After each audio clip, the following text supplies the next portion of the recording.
Welcome everyone, Dr. Thor here with another fascinating radionic instrument. Now, this is a large, heavy made instrument. It's amazing how many different companies were making these tools and put a lot of money into it. And these are complicated, highly evolved tools that we know pretty much nothing about.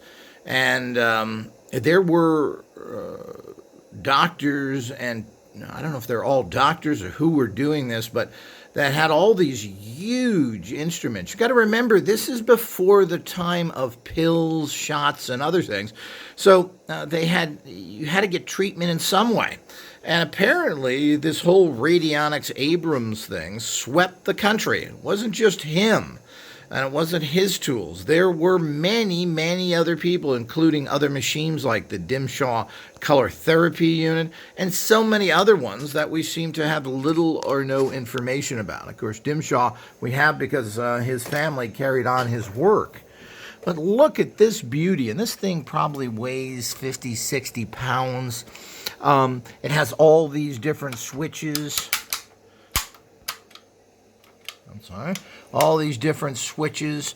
I mean, the work that went into this, each one of these, you can see they're brass up here. And these are kind of like dials.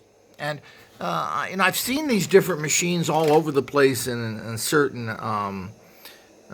older documentaries to do. Not this type, but other types. And you just have to wonder, well, where are these coming from? Who's making these? We have no information on it at all, basically. How they're used, how you tune them in. I mean, this has a lot of variance to it, like these things. But well, let's go through this. This is a Lalbro microwave, Magnowave. I'm sorry, not micro, Magnowave. And you can see their little kind of logo here, if we can make it out in the corner. And we have another one over here. Yeah, we can see that better. And what a beauty these are. I mean, look at how finely printed this is on. I'm assuming this is some sort of screen printing. This is some sort of plastic plexiglass type, and you'll see it says identification here. So what you're identifying is the person. It even has an indicating meter. Now, this is a big electric unit. When I show you the back of this, it's kind of mind-blowing of what it is. So here's your personal rate. Diagnostic bipo control. So, I mean, there's quite a science to this. I mean, the whole idea is that this is not something that you can just grab, even with my background. Well, how do you use this? These are all very different. Now, here's your whole bank. And what does this mean? We have identification up here, which are these. Then we go down into Viscera. What is Viscera? Here's your main switch, motor switch. What is that? There's a motor in here. Intensity, well, that's kind of straightforward. And you can see the kind of cool dials, and okay, these tend to just spin around. They're that kind of potentiometer in there, which is a problem, but it depends. This is our very electric unit. Now, underneath that, we have your personal rate, and of course, that's pretty understandable as well and carried on.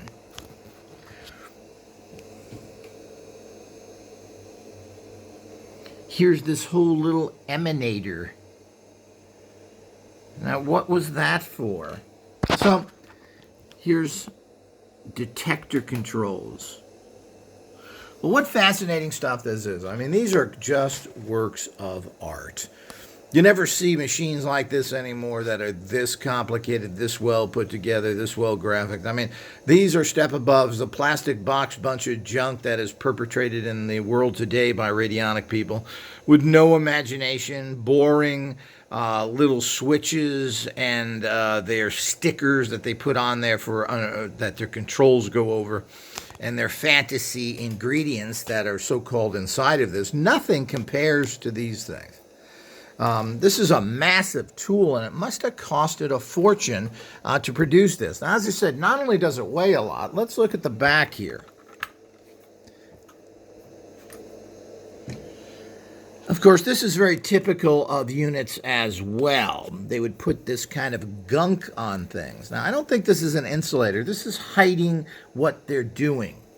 And here someone opened it up and looked at it, and we can see what this kind of weird potentiometer is. This is a kind of odd tuning dials. Here, this plug, here's the actual plug for the entire unit, which is just a standard electrical plug. This connected to a whole bunch of other stuff. You can see how these wires went into a whole part of another machine, which I was assuming is their broadcasting capacities. But you can see all these wires went in. They covered it over. Here's this. This unit here, if you'll see, has the original light bulbs in it. So these were colored lights that you used to use in here as well. Really cool and interesting to kind of figure out what was going on there. And you had the different colored lights and so forth. Very, very interesting that would be built in. Here's the banks here, and I'm not really sure what all this is.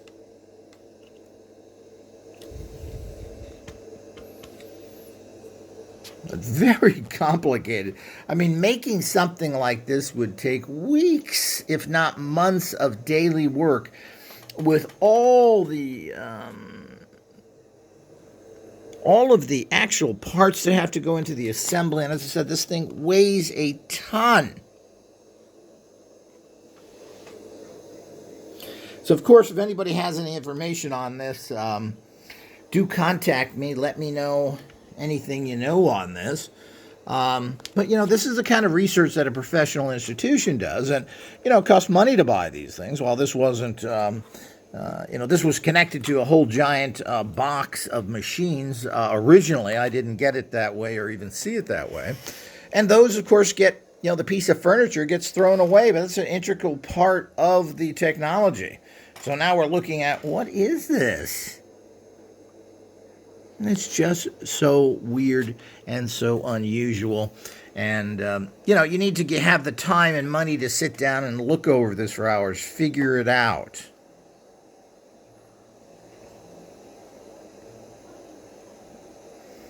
So it certainly is exciting.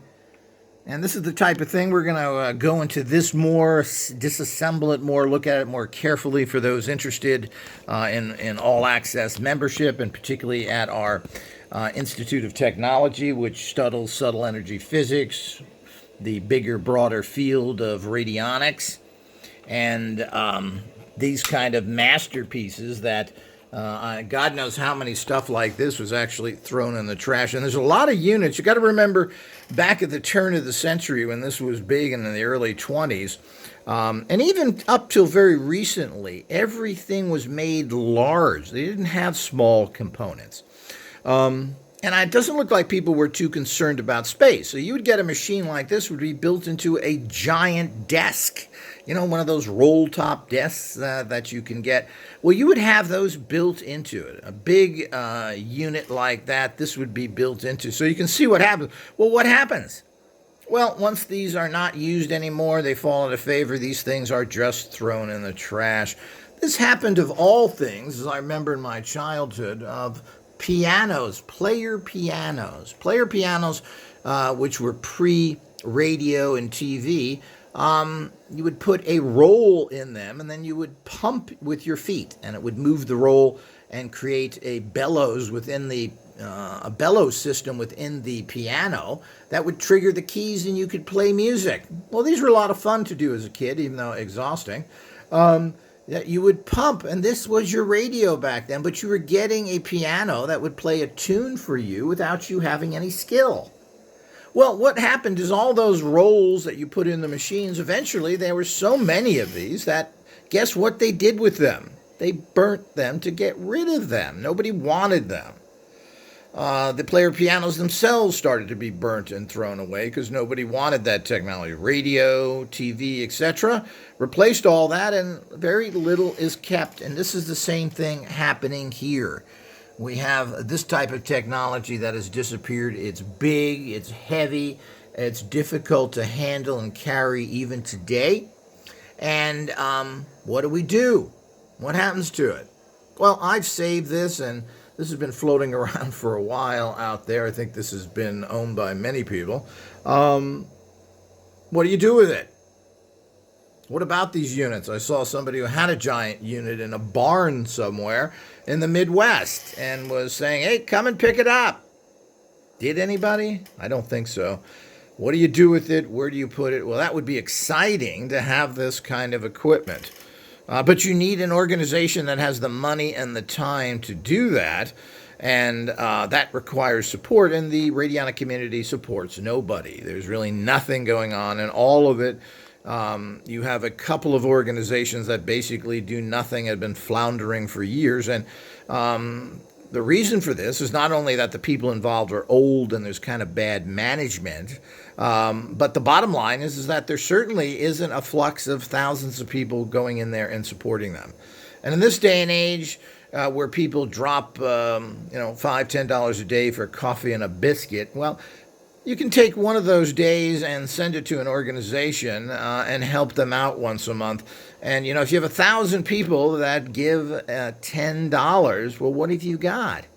You've got $10,000. If an organization had $10,000 a month to work with, well, they could do a lot. And, of course, nobody does, and this is the big problem. So, but this can change. This is the internet era. You can make world change. You can be part of the solution for pennies, for things that don't really hurt you individually. Yet, is anybody doing it? Well, the people in this entire industry are really some of the lowest life that you will ever meet. They are criminals, they are Satanists, and it's really sad. Why? Because they're trying to stop this technology from changing the world. So there's very few people that do anything. And those people who tend to be more positive are just outright cowards and won't do anything. Sad world we live in, but this is nothing new. This has happened since the days and inception of man and society, who's always been ruled and bullied. And the masses do nothing, yet they have all the power. So it is amusing, but welcome to planet hell. So that's the way things are. So I hope you've enjoyed this. Check our links below. Make sure you support us, and there's more to come.